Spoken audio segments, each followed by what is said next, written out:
जेड़े मरीजा दा आ खारिश है ना, बड़ी खुशक खारिश भी है, तो दाने वाली भी निकल आती है बड़ी, तो रेशे वाले दाने भी निकल आते ने।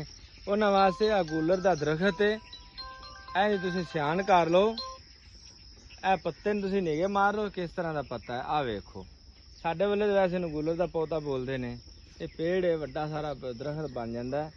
इनका पत्ता लेना है जिन्होंने है ना खुशक खारिश, उन्होंने चाहिए भी एवं जिसम उत्ते ना एवं ही इन्हू रगड़ लवना, इन रगड़द ही खारिश का आराम आ जाएगा।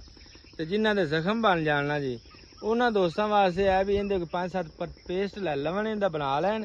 पेस्ट बना के हल्का जहा पानी पा लैन, पूरे जिसम ते मलन चाह एवं 10-15 मिनट लावन ना लवन। 2-3 दफा ज्यादा करनगे, जिड्डी तो जिड्डी खारिश है ना हमेशा वास्ते खत्म हो जाएगी। बाज़ औकात इत्थे किंगरे बन जाते हैं बंदियां दे, दोस्तों के आ लत्तां दे विच बन जाते हैं चौक दे विच। इन्हां दे उत्ते तुसीं इहदा पेस्ट लाना है, इंशाअल्लाह 10-15 मिनटां खारिश खत्म कर देगा।